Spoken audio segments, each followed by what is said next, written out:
Salut, c'est Quentin. Aujourd'hui, on va parler de ton avenir.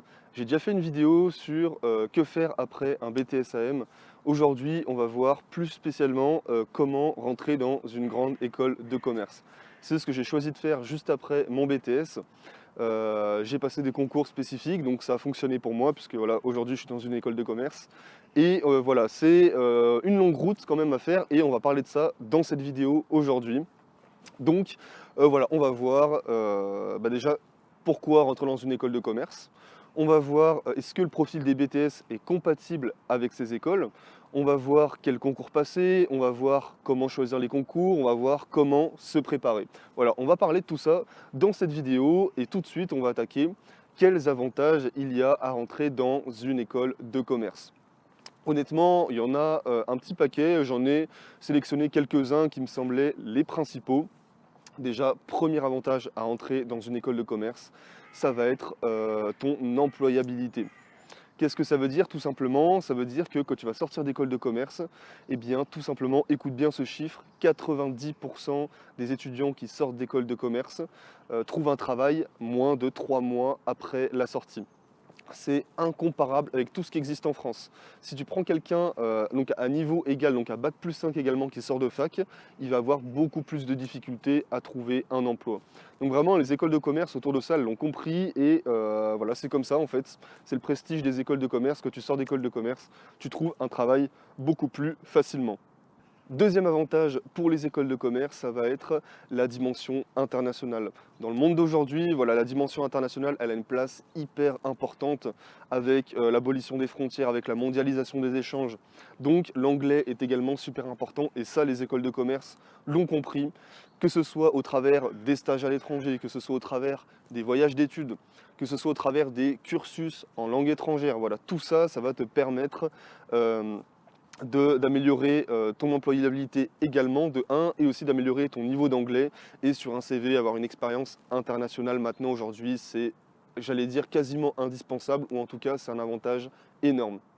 Troisième avantage, ça va être un avantage qui intéresse énormément de monde, ça va être le salaire. Forcément, le salaire est très important.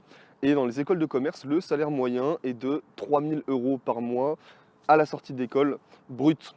Alors honnêtement, pour moi c'est un petit peu élevé. Je pense que la réalité, en réalité, ouais, le salaire est un peu moins élevé que ça. Mais ce qu'il faut voir, c'est pas le salaire à la sortie. Ce qu'il faut voir, c'est derrière, c'est les possibilités d'évolution. Et là, par contre, elles sont énormes. Elles sont énormes parce que les employeurs savent que voilà, vous avez un profil qui est très compatible avec les entreprises, vous avez beaucoup d'expérience, vous êtes assez polyvalent et votre évolution de carrière, elle va être fulgurante, elle va être beaucoup plus rapide que quelqu'un qui sort encore une fois de fac, même si je dénigre pas du tout, il y a des formations en bac+5 qui sont excellentes à la fac, ça, il n'y a aucun doute là-dessus. Mais c'est comme ça, les écoles de commerce t'offrent des perspectives d'évolution de carrière plus rapides que la normale. Il y a même une étude qui est sortie qui dit que voilà, un étudiant qui sort d'école de commerce à bac+5 gagne 15 ans de carrière sur un étudiant qui sort d'un bac+2, donc d'un BTS. 15 ans de carrière pour 3 années d'études en plus. C'est juste énorme. Donc un avantage de taille. Autre avantage, ça va être le cadre. Moi je sais que il me faut un cadre, forcément il me faut un cadre. La fac ça m'aurait pas du tout allé, voilà, il faut qu'on m'encadre. Donc voilà, dans les écoles de commerce, il y a un suivi des absences, on t'aide à trouver un stage, on t'aide à partir à l'étranger. Voilà, il y a un vrai accompagnement derrière. Et mis à part ce côté-là également, il y a un cadre pour faire tes études avec des campus qui sont en général luxueux, avec des infrastructures, voilà, dernier cri. Enfin, franchement, les campus où tu vas étudier sont juste géniaux. Même à Dijon, quand j'étais allé passer mes euros, il y avait une salle de sport dans le campus. Enfin, il y a des trucs, mais c'est hallucinant. Et forcément, les écoles de commerce, elles n'ont pas du tout les mêmes moyens que les universités, que les facs publiques. Donc ça se ressent forcément sur la qualité des infrastructures. Donc ça, franchement, c'est un avantage. À prendre en compte la qualité de vie sur le campus, c'est quelque chose de très important. Et puisqu'on parle de qualité de vie sur le campus, eh bien derrière, il y a aussi un autre avantage, ça va être tout ce qui va être soirée étudiante et association. T'inquiète pas, si tu aimes bien sortir, si tu aimes bien les soirées étudiantes d'école de commerce, qui n'en a jamais entendu parler, c'est le feu en fait, honnêtement, il n'y a pas d'autre mot, c'est la folie. Donc c'est des énormes soirées qui sont organisées justement par ces associations-là.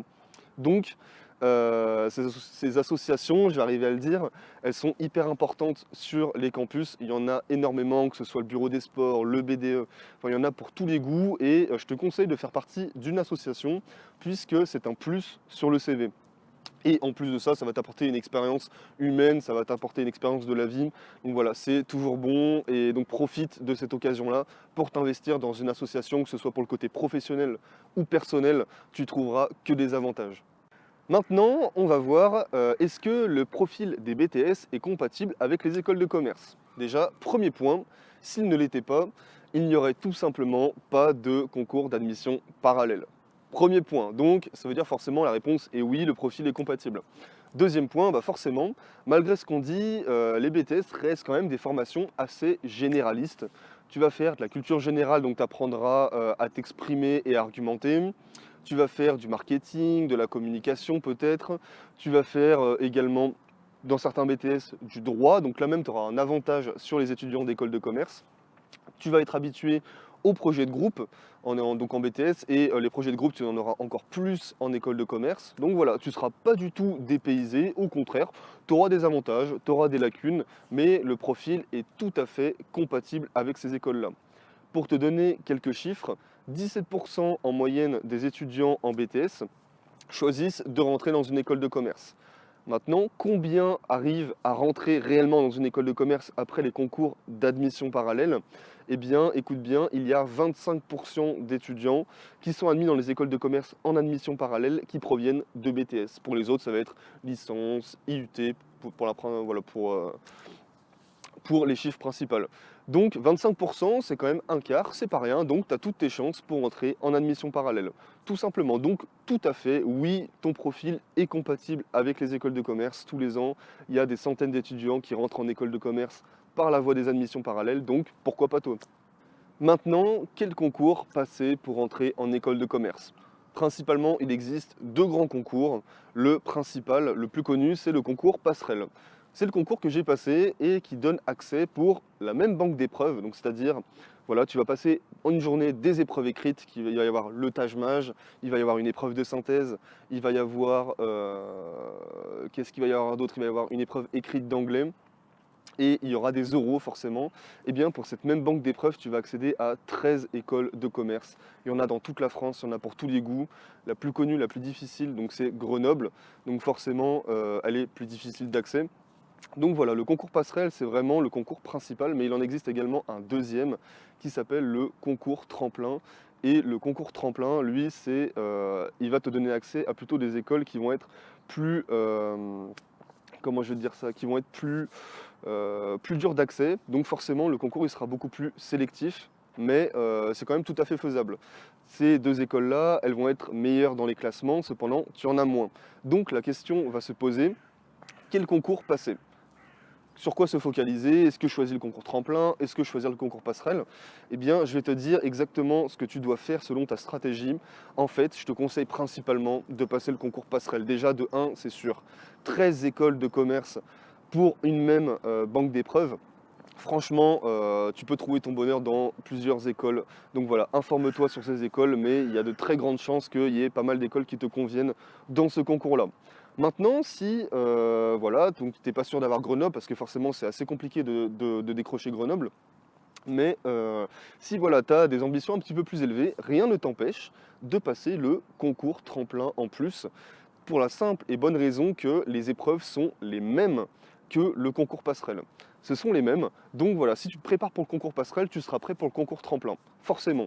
Donc voilà, ça peut être une option si tu en veux un peu plus, si tu veux tenter de décrocher des écoles qui sont un peu plus compliquées, tu peux essayer de décrocher les écoles du concours tremplin.